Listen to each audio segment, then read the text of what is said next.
bahwasanya tidak ada keturunan Ismail yang jadi nabi. Ada atau tidak ada? Ada tapi dalam sejarah. Ada tapi dalam sejarah. Oke, sebutkan siapa namanya. Satu keturunan Ismail yang jadi nabi dalam Al-Quran siapa? Aku udah bilang dalam Al-Quran nggak ada. Tapi iya memang tidak ada. Kalau tidak ada, jangan dibuat menjadi ada.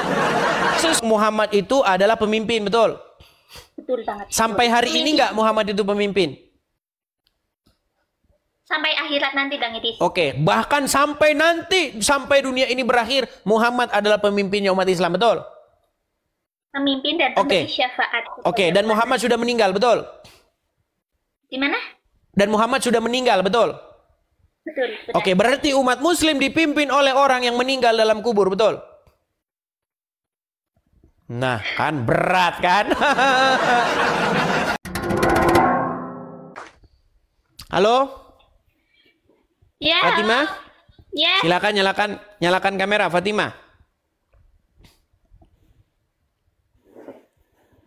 Oke. Nah, ini yang kemarin ini ya, Fatimah. Aku jelasin dulu. Pelan-pelan. Tarik napas dulu. Tenang.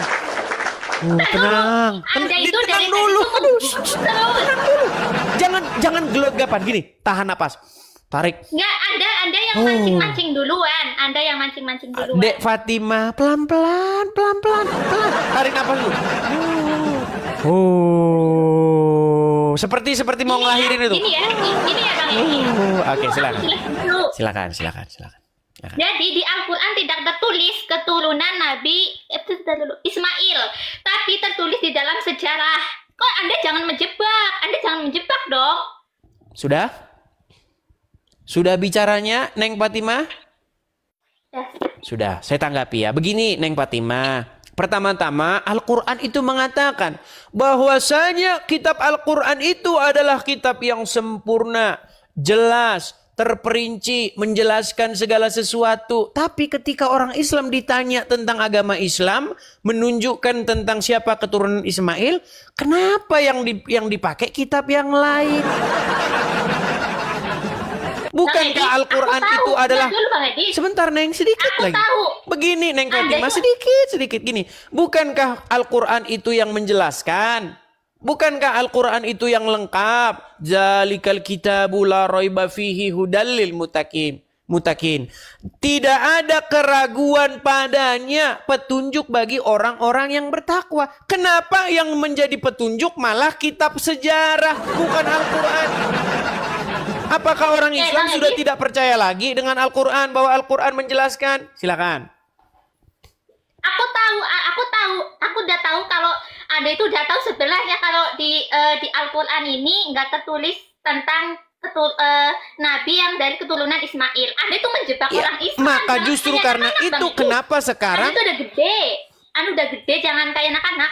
Begini Neng Fatimah yang cantik jelita, yang semua laki-laki akan senang melihatnya. Dengarkan Neng Fatimah, begini. Tidak ada di dalam Al-Quran itu ada ayat yang menyebutkan bahwa Allah itu berfirman kepada keturunan Ismail. Tidak ada ayat yang menyebutkan bahkan satu saja nama keturunan Ismail. Ya, bentar dulu Bang Edis. Kalau Anda karena tidak ada, lalu kenapa sekarang disebarkan? Udah tahu dong. Lalu kenapa sekarang disebarkan sebuah gosip, sebuah kabar bohong bahwasanya Allah berfirman kepada keturunan Ismail? Siapa? Ada di Al-Quran memang tidak tertulis, tapi Anda bisa mencarinya di sejarah-sejarahnya gitu Bang Edi. Berarti Al-Quran tidak menjelaskan. Tetap menjelaskan. Ya sudah, tolong jelaskan siapa keturunan Ismail menurut Al-Quran. Bang Edis, Anda jangan menjebak. Bukan menjebak, Neng Fatimah. Saya ingin bertanya dengan sungguh-sungguh di mana di dalam Al-Quran bahwasanya keturunan Ismail jadi nabi. Siapa namanya? Bang Edis, aku tahu Anda tuh suka menjebak. Nah, sekarang aku tanya lagi, balik ke Anda aja. Anda sukanya nanya, tapi Anda nggak mau ditanya balik. Boleh seputar agama ini, seputar tema ini boleh. Coba Tuhan mengikat perjanjiannya dengan Abraham dan keturunannya. Nah, Abraham dan keturunan yang dimaksud di situ adalah yang berasal dari Ishak. Makanya Tuhan berfirman kepada Ishak, Tuhan berfirman kepada Yakub, Tuhan berfirman kepada keturunan Yakub. Ada di situ Musa. Lalu Tuhan berfirman lagi kepada bangsa Israel. Makanya selalu saja di dalam Al-Quran itu, ya Bani Israel. Ya Bani Israel. Nggak ada. Ya Bani Arab. Nggak ada di dalam Al-Quran ya Bani Arab. Lalu kenapa sekarang ada kabar bohong bahwasanya ada firman Tuhan dari Arab? Tidak ada firman Tuhan dari Arab. Firman Tuhan seperti kata Mazmur. Tuhan memberitakan firman-Nya kepada Yakub. Hukum dan ketetapan-ketetapannya kepada Israel. Ia tidak berbuat demikian kepada bangsa lain. Dan bangsa-bangsa lain tidak mengenalnya. Makanya firman Tuhan, pengajaran datang dari Sion. Datang dari Israel. Lalu kenapa ada pengajaran dari Arab? Akhirnya orang-orang pergi ke Arab nyiumin batu. Itu akibat Anda tidak mendengar firman yang datang dari Sion. Anda mendengar firman Tuhan yang datang dari Gua Hira. Bentar, Anda bahas keturunan Nabi Ibrahim kan? Itu kan istilah Nabi Ibrahim kan ada dua. Yang satu Siti Hajar, yang satu Sarah kan. Tapi itu tidak ada dalam Al-Quran juga, Neng Zara. Nggak ada juga dalam Al-Quran. Coba. Coba Neng Zara. Begini, Neng Fatimah. Neng Fatimah yang cantik, yang ayu. Dengar dulu. Neng Fatimah yang cantik nan ayu. Dengar ya. Gini. Ketika kita membaca Al-Quran, nggak ada di dalam Al-Quran itu ada ayat Ibrahim punya istri dua, namanya Hajar, namanya Sarah. Nggak ada itu dalam Quran. Itu adanya di dalam Bible. Kan aku bilang kalau Al-Quran itu kitab penyempurna dari kitab yang sebelumnya gitu Bang Edi. Kenapa menyempurnakan malah justru tidak jelas, tidak lengkap, Neng? Kalau menjelaskan seharusnya dia lebih lengkap nih. Ada satu ayat dalam Al-Quran bunyinya begini nih. Nih, saya tunjuk ya. Ini ayat Al-Quran loh. Coba nih, baca nih. Nih, surat Hud ayat yang pertama. Nih, Alif Lam Ra. Ya, inilah kitab yang ayat-ayatnya disusun dengan rapi. Kemudian dijelaskan secara terperinci. Ini Al-Quran bilang bahwasanya Al-Quran terperinci. Tapi umat muslim sayang sekali tidak ada yang percaya bahwa Al-Quran itu terperinci. Justru katanya, oh Al-Quran itu tidak menjelaskan yang terperinci. Tapi yang umum-umum saja. Penjelasannya ada di hadis. Loh. Kitab yang menjelaskan itu bukan hadis, Neng. Kitab yang menjelaskan itu Al-Quran. Bang Edis, aku tahu Anda tuh sebenarnya tuh mau menjebak umat Islam. Anda tuh penghujat. Bukan penghujat, Neng. Justru saya ingin memberitakan apa yang benar. Anda, bentar dulu. Anda tuh kayak anak kecil. Anak kecil Anda nggak berpikir dewasa. Aneh deh Anda. Anehnya di mana? Saya mengatakan bahwasanya kayak anak kecil. Begini, Neng Fatimah. Begini, Neng Fatimah. Saya bilang di dalam Al-Quran itu tidak ada loh istri Ibrahim itu namanya Hajar, istri Ibrahim itu namanya Sarah. Itu nggak ada dalam Al-Quran. Tapi ada dalam sejarah, Iya, sejarahnya ngambil dari Bible. Katanya Al-Quran kitab yang lengkap, terperinci, menjelaskan segala sesuatu seperti ayat ini. Tapi faktanya di lapangan yang menjelaskan malah kitab sejarah. Ini kunaon sih, ini gimana? Coba. Udah lah Bang Edis. Aku tuh udah tahu taktik Anda gitu, udah tahu. Ini bukan taktik, Neng. Tolong jangan berpikiran yang negatif kepada saya dulu. Saya ini ingin memberitakan apa yang sesungguhnya. Yang selama ini sudah dipelintir-pelintir. Katanya, coba kalau ditanya umat muslim. Kalau Al-Quran itu memelintir, mana buktinya, mana ayatnya? Begini, Neng, oke. Kalau kita tanya Al-Quran, seandainya Al-Quran ini ChatGPT, kita tanya ya, wahai Al-Quran, kitab apakah yang menjelaskan segala sesuatu? Pasti Al-Quran menjawab, saya. Nggak mungkin Al-Quran bilang, kitabnya tetangga. Nggak mungkin. Tidak mungkin Al-Quran akan berkata, Al-Quran, Kitab apa yang menjelaskan segala sesuatu? Oh, kitabnya orang Kristen. Nggak mungkin dia bilang begitu. Pasti dia bilang, sayalah kitab yang menjelaskan segala sesuatu. Tertulis di dalam surat Hud ayat yang pertama. Rinci, jelas, dijelaskan secara teratur, terperinci. Kurang bagaimana lagi ayat Al-Quran mengatakannya? Coba.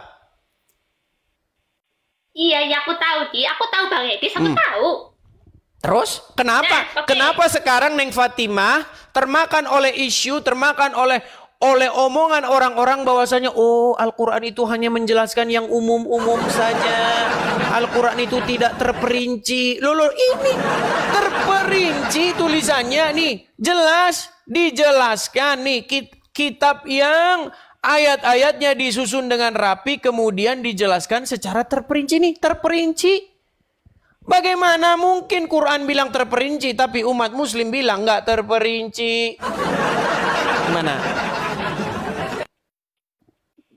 Nah, Bang Edi, sekarang aku yang tanya kepada Anda. Sekarang aku tanya kepada Anda. Oke, tapi sudah mengakui dulu ya. Sudah mengakui bahwa tidak ada keturunan Ismail yang dari Nabi. Aku tanya dulu pada Anda.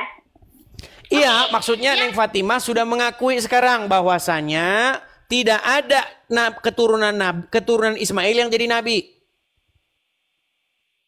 Ada atau tidak ada? Ada tapi dalam sejarah. Ada tapi dalam sejarah. Oke, sebutkan siapa namanya. Satu keturunan Ismail yang jadi nabi dalam Al-Quran siapa? Aku udah bilang dalam Al-Quran nggak ada. Tapi iya memang tidak ada. Kalau tidak ada, jangan dibuat menjadi ada. Sesuatu yang tidak ada tapi dibuat menjadi ada, tiada lain itulah yang disebut tukang sulap dan tukang sihir. Aku udah bilang tadi Bang Edis, dari awal aku udah bilang di Al-Quran memang tidak tertulis, tetapi di sejarah itu tertulis siapa keturunan Ibrahim. Cari aja di sejarah. Oke, siapa keturunan Ismail yang jadi nabi di kitab sejarah mana? Coba sebutkan. Tuh, Anda menjebak lagi. Loh, Neng Fatimah, saya ingin mengikuti narasimu. Oke lah, sebutkan Neng siapa keturunan Ismail yang jadi nabi, siapa? Namanya siapa? Jadi, aku sekarang tanya dulu kepada Anda. Gantian dong, dari tadi Anda nanya terus. Oke lah, berarti menyerah ya. Menyerah ya. Aku nanya dulu, bentar dulu. Oh iya, berarti sudah menyerah. Ya, ntar dulu aku akui dulu loh kalau kau sudah menyerah. Oke, saya kibarkan bendera putih menyerah nih, gantian. Boleh? Menyerah? Aduh. Dan nanti tanya aja yang lebih cerdas ya. Aku kalau ngejelasin kepada Anda tuh kayak aku ngomong kayak anak kecil umur 3 tahun gitu. Nah, bukankah Al-Quran sendiri dan Muhammad sendiri sudah menggambarkan bagaimana kaum wanita? Menurut Muhammad, wanita itu akalnya tidak sempurna, betul? Karena kebanyakan mereka itu menjadi penghuni neraka, betul? Lalu ya. Berat saudara-saudara. Neng Fatimah, di dalam agama Islam disebutkan bahwa wanita itu kebanyakan penghuni neraka itu adalah kaum wanita. Mau saya tunjukkan dalilnya bahwa wanita itu. Ya, aku tahu. Sebentar, saya tunjukkan dalilnya. Karena selama ini banyak wanita yang tidak tahu. Nih ya. Akal wanita itu menurut agama Islam itu tidak sempurna. Nih ya. Nih, saya tunjukkan dalil-dalilnya, ayat-ayatnya nih. Nih ya, saya tampilkan ya. Saya balikkan sebentar, Neng Fatimah. Nih, saya bacakan. Sebentar. Saya tampilkan dulu di balik layar saya. Sebentar, saya balik sebentar, Neng. Karena banyak ini kaum wanita tidak tahu ini. Dan banyak yang terguncang ketika mereka mengetahui ini. Nih, saya bacakan ya. Nih. Artinya, ini Arabnya atasnya ya. Aduh, ini saya hapus dulu. Nih, ini Arabnya atasnya, ini artinya nih. Nih, diriwayatkan dari Abdullah bin Umar bahwa Rasulullah SAW bersabda, "Wahai kaum wanita, bersedekahlah kamu dan perbanyaklah istighfar, karena aku melihat banyak di antara kalian adalah penghuni neraka." Lantas seorang wanita yang pintar, perhatikan ini, seorang wanita yang pintar di antara mereka bertanya, "Wahai Rasulullah, kenapa kaum wanita banyak menjadi penghuni neraka?" Rasulullah SAW menjawab, "Kalian banyak mengutuk dan mengingkari, Maksudnya mengingkari pemberian nikmat dari suami. Aku tidak melihat, ini kata Muhammad nih. Aku tidak melihat kaum yang kurang akal. Nah ini perhatikan ini, kurang akal nih. Aduh, Fatimah dikatakan kurang akal. Aku tidak melihat satu kaum yang kurang akal dan agamanya itu lebih banyak daripada yang memiliki akalnya kecuali dari golongan kalian. Nah ini lanjut lagi ya. Wanita itu bertanya lagi, wahai Rasulullah, apa maksud kekurangan akal dan agama itu? Rasulullah SAW menjawab, maksud kekurangan akal ialah persaksian dua orang wanita sama dengan persaksian seorang laki-laki. Ini ada dalam surat Al-Baqarah. Bahwasanya wanita itu dua orang baru itu setara dengan laki-laki. Jadi kalau dibawa pengadilan, wanita itu nggak bisa sendirian bersaksi. Harus dua orang. Nah kalau laki-laki itu setara dengan satu laki-laki ya.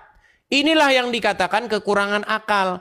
Begitu juga kaum wanita tidak beribadah kala malam-malam dan seterusnya dan seterusnya. Hadis riwayat Bukhari. Begitu. Ini sudah mengakui sekarang kurang akalnya Neng Fatimah. Sudah mengakui. Sudah mengaku. Kalau Rasulullah yang bilang ini langsung diam ini. Tapi kalau saya yang bilang dibantah terus. Mengerikan saudara-saudara. Yuk silakan. Saya balik lagi kamera saya ini. Betul. Kaum wanita kurang akalnya. Ya, terdiam. Kurang akal, betul. Itu kan bukan kurang akal, tapi perbedaan kesaksian gitu. Justru kenapa dua orang wanita setara dengan kesaksian satu orang laki-laki? Kalau kita ke pengadilan, ada dua orang wanita nih ngomong, saya lihat dia yang nyuri. Dua orang wanita ngomong gitu. Ya kan? Itu setara dengan satu orang laki-laki. Imbang. Tapi kalau ada dua orang laki-laki lawan dua orang wanita bersaksi, atau satu orang laki-laki dengan satu orang wanita, kalah wanita itu. Begitu. Kesaksiannya setara dengan dua orang. Seorang pria itu setara dengan dua orang wanita. Karena akalnya tidak sempurna. Mana? Sekarang aku tanya balik kepada Anda. Silakan. Gantian dong. Silakan. Saya mau tanya. Boleh. Yang turun ke bumi, yang manusia tahu Tuhan, gitu. Simpel aja. Bukan, Muhammad juga Tuhan dalam agama Islam, Fatimah. Kata Tuhan itu dalam bahasa Arabnya adalah Rob. Tuhan itu kan bahasa Indonesia. Di dalam Al-Quran itu nggak ada kata Tuhan karena ditulis pakai bahasa Arab. Di dalam Bible pun nggak ada kata Tuhan karena itu bahasa Indonesia. Di dalam Bible itu kata yang Tuhan itu disebut dengan Kurios bahasa Yunaninya atau Adonai bahasa Yunaninya, bahasa Ibraninya. Nah bahasa Arab dari Tuhan itu Rob. Rob itu bisa dikenakan kepada manusia dan menurut Ustadz Yusuf, menurut Ustadz Wafi, menurut Ustadz Rashid, Muhammad itu Robnya umat Muslim. Jadi kenapa Anda bertanya ada Rob datang ke dunia sebagai manusia? Wah buktinya Muhammad Rob juga. Muhammad itu juga Rob, kata pengakuan teman-teman Muslim. Mau saya tunjukkan bagaimana lawan-lawan debat saya orang-orang HPII mengakui Muhammad itu adalah Robnya. Mau? Ya emang Rob, tapi kami tidak mempertuhankan, nggak seperti Anda. Anda kan mempertuhankan. Oke, apa itu mempertuhan? Kita tunduk, patuh, taat pada apa yang dia ucapkan. Oke, tunduk, patuh, taat kepada apa yang diucapkan. Ini Yusuf ini mengakui bahwa Muhammad itu adalah Rob, tapi dia sampai gelagapan itu. Lihat itu, mulutnya sampai gelagapan waktu dia mengakui Muhammad itu Rob. Ya, begini, Neng Fatimah. Tadi Anda bilang, apa itu mempertuhan, tunduk, apalagi patuh, taat kepada apa yang diucapkannya. Oke, Anda tunduk, patuh, taat nggak kepada apa yang diucapkan oleh Rasul Muhammad? Iya. Ya, berarti Anda mempertuhan dong. Kalau orang patuh, taat, tunduk kepada syaiton, apakah dia mempertuhan syaiton? Betul? Ya, tapi kita harus perlu garis bawahi dulu Bang Edis. Tapi kami tidak mempertuhankan seperti Anda. Tidak. Bukankah umat... Oke, begini Neng. Begini. Ketika Neng Fatimah lewat nih dekat gereja, di situ ada orang-orang Kristen bilang begini, Yesus, Yesus, berseru-seru kepada Yesus, betul? Lalu Neng Fatimah dan kawan-kawan bilang, jangan berisik, orang Islam lagi nyembah Tuhannya. Ya kan? Karena mereka berseru-seru kepada Yesus. Nah sekarang saya gantian nih. Saya dengan teman-teman lewat. Di depan ada orang-orang Islam. Mereka lagi berseru-seru kepada Muhammad. Ya Rasulullah, ya Rasulullah. Muhammadku, Muhammadku, dengarlah seruanku. Bukankah begitu umat muslim? Kami itu bersolawat bukan menyembah. Sama, ketika kami berseru-seru kepada Yesus, kalian bilang lagi nyembah Yesus. Ketika kalian pun berseru-seru kepada Muhammad, kami juga bilang kalian lagi nyembah Muhammad. Tapi dalam iman Anda itu, Yesus itu kata iman Anda ya, bukan iman aku, iman Anda. Kalau Yesus itu adalah Allah yang menjadi manusia turun ke bumi, tapi kan Nabi Muhammad bukan begitu, Bang Sis. Pertama begini. Bandingkan nama Nabi Muhammad, beda kelas. Dan bandingkan. Baik, pertama begini. Baik, sebenarnya di dalam Bible tidak ada kata-kata bahwa Allah menjadi manusia, nggak ada. Di dalam Bible itu kata. Benar dulu Bang Adis. Tapi banyak oten-oten yang mengatakan ada. Ya, sebenarnya begini. Maksudnya itu begini. Yang menjadi manusia itu adalah Sang Firman. Makanya Yohanes 1 berbicara. Firman itu telah menjadi manusia. Bukan Allah itu menjadi manusia, bukan. Jangan dipelintir-pelintir. Jangan dibolak-balik. Itu susunan di dalam Bible itu udah tepat. Jangan diganti-ganti, jangan diputar-putar. Jadi firman itu yang menjadi manusia. Ya kan? Nah, kemudian kita harus patuh, taat, tunduk kepada sang firman itu. Karena firman itulah yang menggambarkan, yang mengejawantahkan sang Allah itu. Nah, di dalam agama Islam konsep seperti itu sebenarnya ada. Muhammad itulah yang mengejawantahkan bagaimana Allah itu. Makanya ketika kalian patuh kepada Muhammad, sesungguhnya kalian patuh kepada Allah, betul? Berarti kalau Anda menyamakan Yesus dengan Nabi Muhammad, jadi Yesus hanya sekedar utusan. Gitu, Bang. Bukan hanya sekedar utusan, Muhammad pun bukan hanya sekedar utusan. Muhammad itu bukan sekedar utusan saja. Barang siapa yang patuh kepada Muhammad, taat kepada Muhammad, sama saja dengan patuh taat kepada Allah, betul? Betul. Iya, makanya Yesus berkata, barang siapa yang melihat aku, ia telah melihat dia yang mengutus aku. Nah sekarang begini Neng Fatimah, yang mana yang lebih layak mengejawantahkan Allah? Apakah Muhammad, apakah Yesus? Muhammad tidak layak dia mengejawantahkan Allah. Kenapa? Karena beberapa kali Muhammad itu melakukan kesalahan. Sudah tahu apa-apa saja kesalahan Muhammad? Apa? Anda tahu bagaimana petani gagal panen dibuat Muhammad?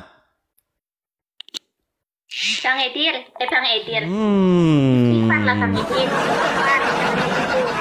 Begini Neng Fatimah, begini ya.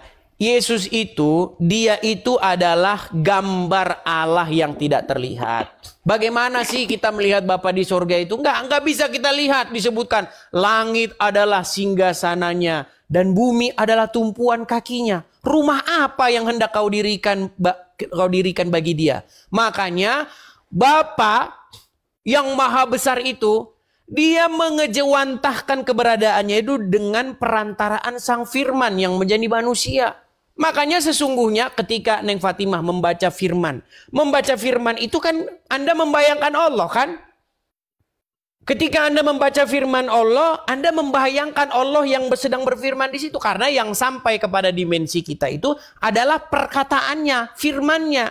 Firmannya itulah yang menuntun manusia. Makanya ada lagunya, firman-Mu pelita bagi kakiku, terang bagi jalanku.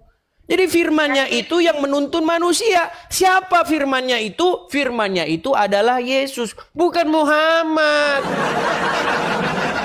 Nah, ini sekarang kebanyakan orang Muslim malah mengikuti Muhammad, bukan mengikuti Yesus.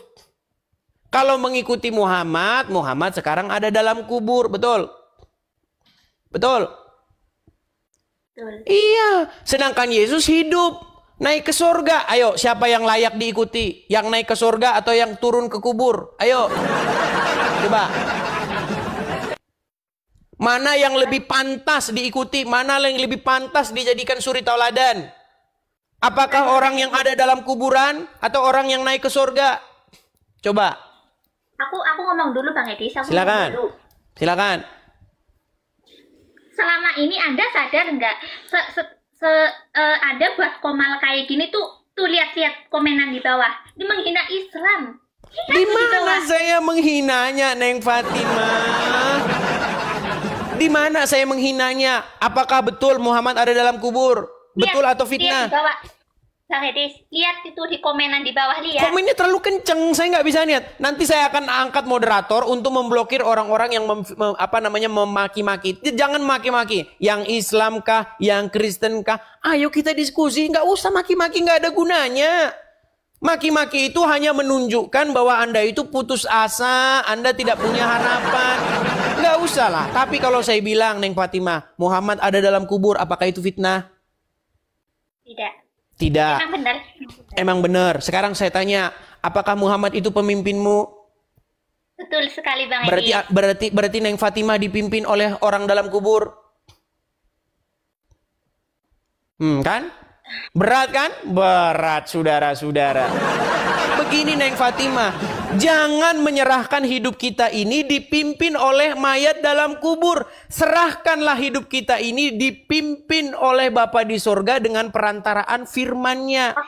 Dengan perantaraan Sang Firman. Biarlah firman Tuhan itu menuntun kita kepada jalan yang lurus. Biarlah firman Tuhan itu menuntun langkah-langkah kita. Makanya kalau jadi orang Kristen ada lagunya. Tiap langkahku diatur oleh Tuhan. Langkah orang-orang Kristen yang benar ya. Karena banyak juga Kristen cuma KTP doang.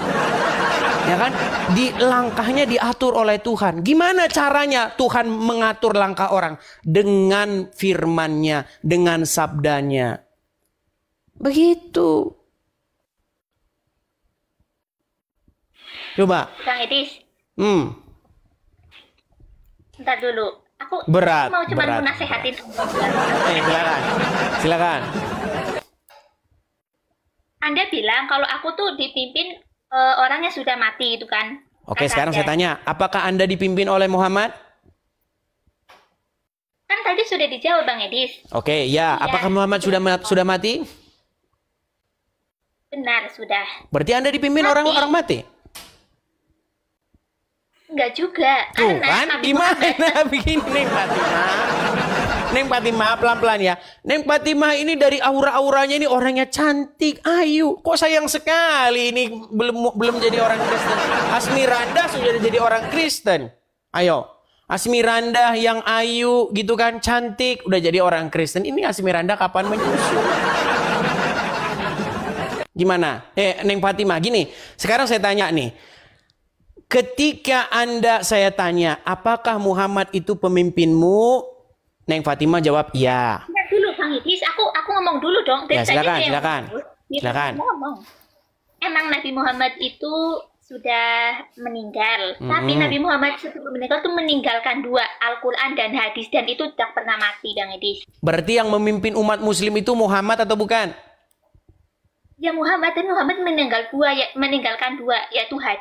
Oke, berarti sosok Muhammad itu adalah pemimpin, betul? Betul banget. Sampai hari ini nggak Muhammad itu pemimpin? Sampai akhirat nanti Bang Idris. Oke, bahkan sampai nanti, sampai dunia ini berakhir, Muhammad adalah pemimpinnya umat Islam, betul? Pemimpin dan pemberi syafaat. Oke, dan Muhammad sudah meninggal, betul?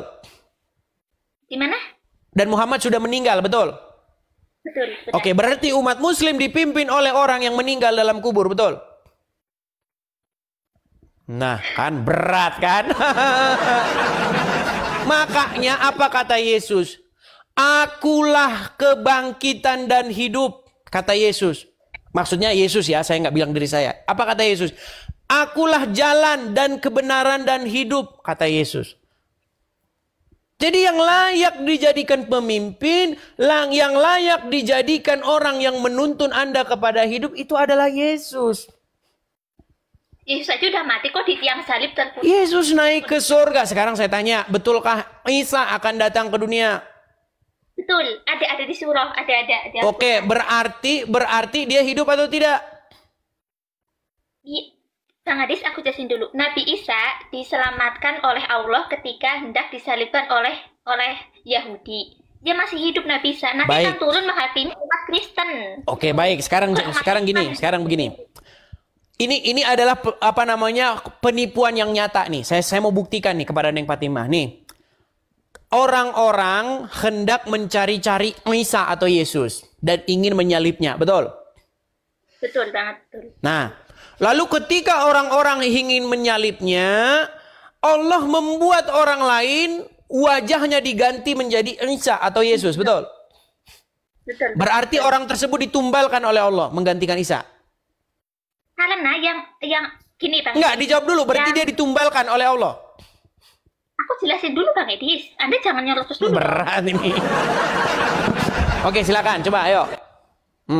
Ini yang disalib oleh yang disalibkan itu adalah pengkhianat Nabi Isa gitu, Bang Edis. Enggak ada dalam Al-Quran itu, Neng Fatimah. Jangan menambah-nambahi apa yang tertulis dalam Al-Quran. Surat An-Nisa ayat 157. Wa ma qataluhu wa ma salabuhu walakin syubbiha lahum. Enggak ada di situ dibilang bahwa yang disalibkan itu adalah orang yang berkhianat. Enggak.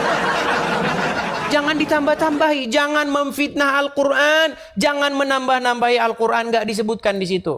Yang disebutkan yang mereka salib itu adalah yang diserupakan, betul?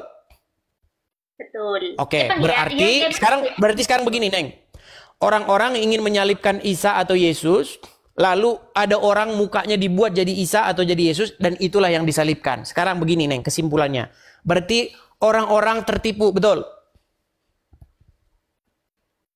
Kalau ada orang-orang tertipu, berarti ada penipunya, betul? Sebentar, pelan-pelan, Neng. Ini penting. Kalau orang-orang tertipu, berarti ada penipunya, betul? Oh, Anda menjebak ini, kelihatan banget. Enggak menjebak, Neng. Saya ini berpikir secara logis. Kok menjebak gimana? Masa ketika saya ingin mengajak logis malah menjebak? Nanti pokoknya aku tahu taktik tuk Anda gitu, Bang Edis. Menjebak, kan nggak. Neng, menjebaknya di mana? Saya kan hanya berpikir logis. Kalau ada orang-orang yang tertipu, berarti ada penipunya, betul? Secara logis, betul nggak? Gitu, nanti Anda bilang pasti Allah yang menipu gitu, pasti gitu. Enggak, saya nanya dulu nih. Kalau ada orang-orang, sekelompok orang tertipu, berarti ada penipunya, betul? Ya, betul. Oke, siapa penipunya? Berat, saudara. Berat. Makanya begini. Di dalam Injil yang sudah datang 700 tahun sebelum Al-Quran datang, Yesus itu bukan seorang pengecut yang lari dari penyaliban, tidak. Yesus hadapi penyaliban itu. Dan ketika Yesus wafat di kayu salib, itulah kemenangannya. Dia taat sampai pada matinya. Dia taat sampai mati. Begitu. Sehingga dia bangkit. Nah, ketika dia bangkit, makanya kita itu disebutkan, Yesus mengatakan, segala kuasa dan di sorga dan di bumi telah diberikan kepadaku. Makanya Yesus mengatakan, akulah kebangkitan dan hidup. Jadi kalian sampai hari ini, Neng, masih minta-minta, tunjukkanlah kami ke jalan yang lurus, ihdina siratal mustaqim. Setiap hari, betul? Minta-minta ditunjukkan jalan yang lurus, kan? Katanya Bang Edis belajar Al-Quran selama 13 tahun. Kurang lebih selama 13 tahun saya belajar. Berarti Anda hafal ayat-ayat Al-Quran dong tanpa membacanya lagi? Ya, cuman hafal-hafal surat-surat pendek saja. Misalnya begini nih, saya tutup mata saya ya, dan nih, saya tutup nih. Nanti disangkain lihat Google kata Juma. Nih, misalnya begini. Misalnya surat Al-Ikhlas. Qul huwallahu ahad, Allahu samad, lam yalid wa lam yulad wa lam yakul lahu kufuwan ahad. Itu Al-Ikhlas. Hafal nggak? Betul? Coba Betul. bacain surah Al-Baqarah deh Bang Edis. Al-Baqarah, baik. Kita tutup lagi ya.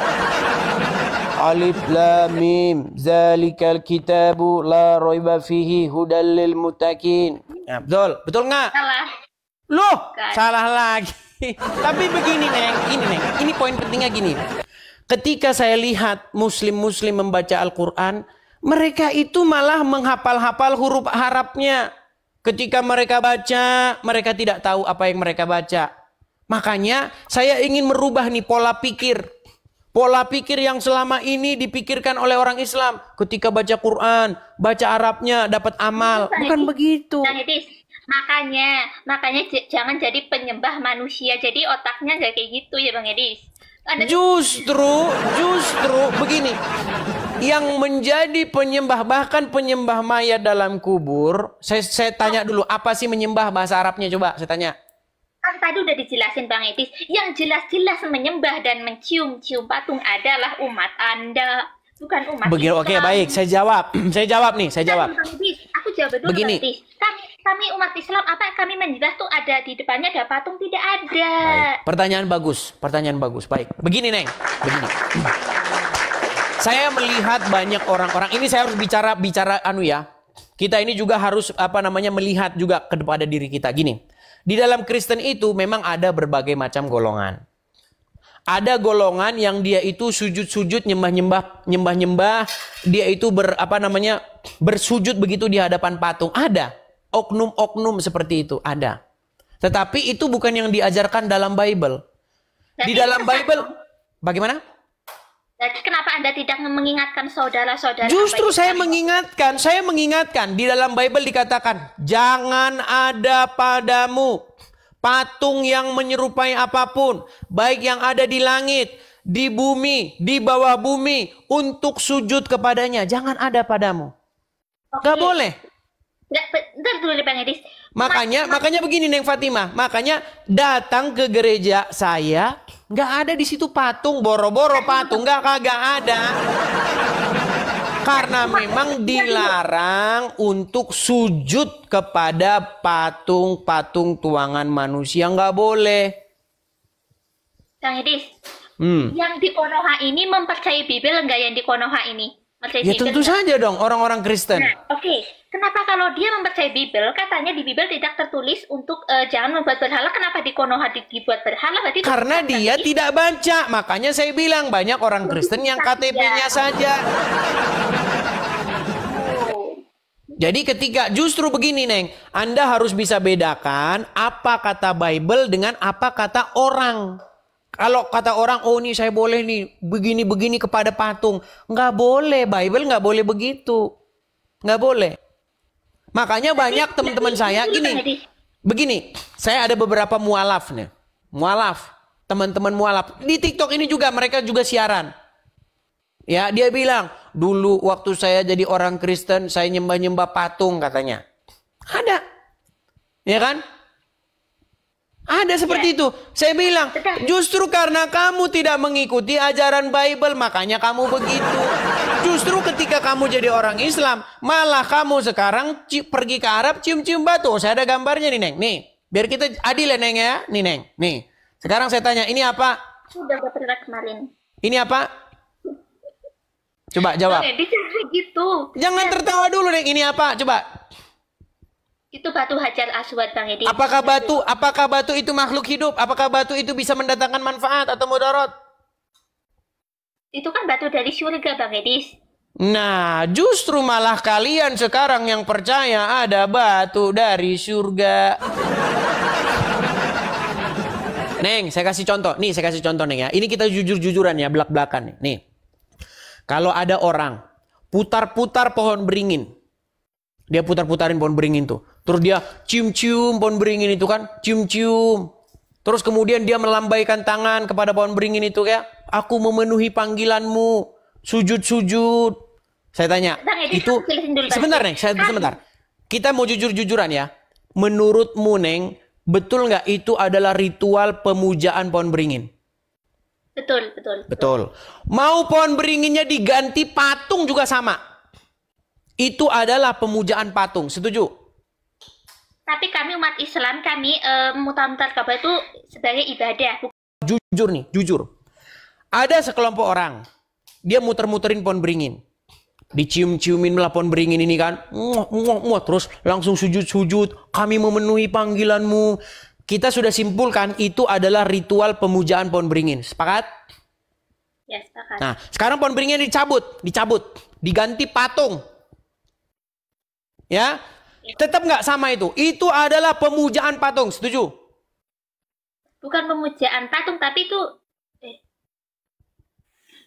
Tadi kan kalau pohon beringin kita simpulkan berarti pemujaan pohon beringin. Nah, pohon beringinnya dicabut nih, diganti sama patung. Berarti pemujaan patung, betul?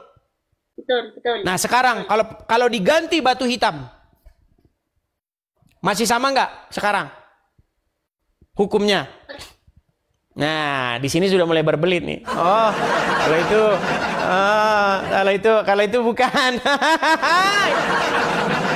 Loh, kita harus sama loh, Neng, harus sama. Nggak boleh standar ganda. Itu kami bukan menyembah, kami itu adalah kiblat Anda atau kiblat persatuan untuk doa kita menyampaikan kepada Sang Pencipta gitu, Bang Edi. Baik, sekarang begini, Neng, begini ya.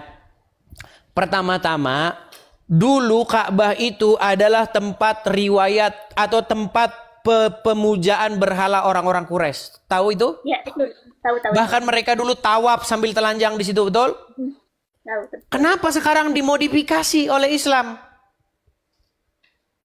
Bukan dimodifikasi, tapi kayak dulu tawaf. Orang-orang Quraisy dulu tawaf. Sekarang orang Islam juga tawaf. Hanya saja perbedaannya dulu mereka tawaf telanjang, orang Islam tawaf pakai kain ihram, betul? Ya, betul. Berarti kan ada modifikasi. Tapi ada alasannya, Bang Edi. Terlepas daripada alasannya, intinya umat muslim melakukan ritual yang dilakukan oleh orang-orang pagan Quraisy dahulu, hanya saja dengan sedikit perubahan, betul? Betul?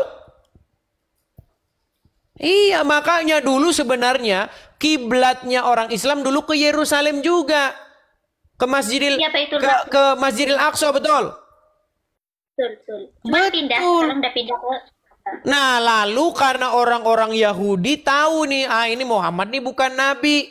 Makanya lalu Muhammad memindahkan kiblatnya kembali kepada orang-orang Quraisy. Kalau memang Ka'bah itu sejak dahulu adalah kiblat, kalau memang Ka'bah itu adalah sejak dulu pusat peribadatan, kenapa sejak dari awal Muhammad tidak menempatkan kiblatnya ke situ? Kenapa setelah mendapat penolakan dari orang-orang Yahudi, ketika tidak mendapat simpati dengan orang-orang yang beribadah di Baitul Maqdis, lalu Muhammad memindahkan kiblatnya? Ayo. Bentar dulu, Bang Edis. Aku capek nih ngomong, Bang Edis. Percuma. Bang Edis, bentar dulu. Sudah capek? Aku Mau bisa gantian? Aku cuma bilang. Baik. Bentar dulu, Bang Edis. Anda setiap hari itu kan, Anda kan diskusi setiap hari kan? Setiap hari. Apakah tidak ada satupun kata yang menyentuh pikiran Anda atau hati Anda gitu? Kok masih aja debat, Bang Edis? Manfaat debat apa? Nggak ada manfaat debat. Memberitahukan kepada orang-orang, kepada umat muslim tentang fakta yang sebenarnya. Karena kalian terus-menerus menebarkan kebohongan-kebohongan. Gitu loh. Bahwa dahulu Abraham pergi ke Mekah. Sejak kapan Abraham pergi ke Mekah? Coba di Quran mana ada Abraham pergi ke Mekah? Bang Edis, Anda debat kayak gini tuh nggak ada manfaatnya, nggak ada sama sekali. Iya, kalau dibilang tidak ada manfaatnya sama sekali juga tidak benar, Neng. Buktinya banyak orang-orang, banyak loh, Neng, yang inbox saya, Bang, dulu saya sempat mualaf, Bang, sekarang saya kembali kepada Kristen. Banyak. Ada juga Muslim yang inbox, Bang, saya Islam, saya mau jadi orang Kristen, gimana caranya? Saya suruh dia, Anda tinggal di mana nih? Saya di Kalimantan, Bang, coba Anda datang ke sini. Ada lagi yang inbox, saya tinggal di Bekasi, Bang, saya harus datang kemana? Saya suruh Anda ke gereja ini. Ada banyak. Ayo, bahkan Juma sudah mengatakan, berhubung Edis TV ini sangat-sangat ini banyak umat muslim yang murtad dibuatnya ini. Kata Juma. Makanya kita harus menangkal akidah mereka. Makanya Jumat sekarang sudah kelagapan dia. Jadi jangan bilang tidak ada manfaatnya. Ada manfaatnya kepada orang-orang yang sungguh-sungguh mencari kebenaran. Kalau orang tidak sungguh-sungguh mencari kebenaran, buat apa? Dia masa bodoh teing itu. Nggak peduli dia. Mana? Atas siapa? Bang Edis, aku cuma kasih saran saja ya, kasih saran saja. Saran saya, mending kalau Anda mau itu, Anda selalu bahas agama Islam, tapi agama Anda nggak pernah dibahas sama sekali. Padahal sering saya bahas. Sering juga orang mempertanyakan agama saya jawab. Saya tanya balik agama Islam, cuman saya ini kalau ibarat pemain bola, memang kebanyakan itu striker. Ada juga itu seperti si siapa? Ada juga pendebat-pendebat Kristen, dia yang lebih cenderung dia menjawab banyak. Kan orang karakter beda-beda, nggak sama karakternya. Bang Edis, udahlah aku mau turun aja. Oke, terima kasih Neng sudah mampir ke sini. Nanti bakalan banyak yang inbox tuh. Besok kabarin saya ya. Saya gara-gara naik di channelmu banyak orang Islam nih marah-marah sama saya. Betul nggak? Betul? Ya, iya betul. Iya, saya bilang juga apa? Pasti banyak yang inbox soalnya setiap orang datang ke sini Muslim, kamu nggak berilmu, berani-berani kamu datang ke sana. Enggak, kemarin aku kan sempat naik kemarin itu kan. Sama. Tapi aku biarin aja. Aku cuman mau ngasih tahu aja. Kalau Anda bikin komal kayak gini tuh yang ada penghujatan. Begini Neng Fatimah, saya bahkan menantang kalau ada sempat terbukti saya memfitnah, tidak perlu bikin laporan polisi. Capek Anda bikin laporan polisi, saya lompat dari Monas sudah saya bilang kalau saya terbukti memfitnah. Coba Neng tunjukin di mana saya pernah memfitnah ketika saya membahas agama Islam. Anda tidak memfitnah, tapi komal Anda membuat hujatan-hujatan. Nah kalau itu salah mereka. Kalau seperti itu yang saya bilang salah mereka, Neng. Kemarin memang banyak yang ngomong sama saya, Bang, itu di kolom komentar banyak orang yang ini. Masalahnya ini komen ini kebut banget dia, saya nggak lihat. Kebut sekali dia komentarnya. Ini ada 16.000 yang komen, semua orang komen, saya mau lihat yang mana ini. Kacamata Anda, jangan penakut, buka kacamata Anda. Ada syaratnya, Neng. Ini kacamata akan saya buka ketika Zuma membuka maskernya. Setuju? Kalau Zuma membuka maskernya, saya akan buka kacamata. Tinggal diatur kapan waktunya, ketemukan saya dengan dia, saya diskusi lepas kacamata, dia buka masker. Sudah saya tantang dia, tapi dia tidak berani. Ada videonya saya upload di tempat saya. Sampai dia terbengong-bengong begini ngeliat saya. Satu-satunya pria bercadar. Seharusnya yang bercadar itu kaum wanita. Tapi pria bercadar adalah Zuma. Iya, kaum pria bercadar itu. Namanya palsu. Zuma, Zulkifli M. Abbas. Masa palsu? Mas, ada organisasi namanya APII. Pemimpinnya pakai nama palsu. Makanya justru saya ini mengkritik kepada kalian kaum muslimin wal muslimat. Kenapa kalian ini ada organisasi APII tapi nama pemimpinnya nama palsu, Zuma, Zulkifli M. Abbas. Aduh kabur. Shalom teman-teman Alumaga, jumpa lagi dengan Alumaga Channel. Baru saja kita menyaksikan video diskusi Edis dengan seorang wanita muda, di mana saya sangat mengagumi seorang perempuan muda yang berani berdiskusi dan berdebat tentang topik agama. Tidak banyak orang, terutama perempuan muda, yang memiliki keberanian dan ketegasan untuk terlibat dalam percakapan yang mendalam dan penuh tantangan seperti itu. Hal ini menunjukkan kedewasaan intelektualnya dan komitmen untuk memahami berbagai pandangan dengan terbuka. Semoga keberanian ini menginspirasi banyak orang, terutama perempuan, untuk lebih percaya diri dalam menyuarakan pendapat dan mengeksplorasi pemikiran mereka. Selain itu, kemampuan untuk berdiskusi tentang agama juga menunjukkan bahwa dia memiliki rasa ingin tahu yang besar dan keinginan untuk terus belajar. Di dunia yang seringkali penuh dengan ketidakpastian dan perbedaan pandangan, sikap seperti ini sangat penting. Disclaimer, ini hanyalah diskusi, bukan ajang untuk mencari pemenang atau juara. Ambil nilai positif, buang nilai negatifnya. Tuhan Yesus memberkati.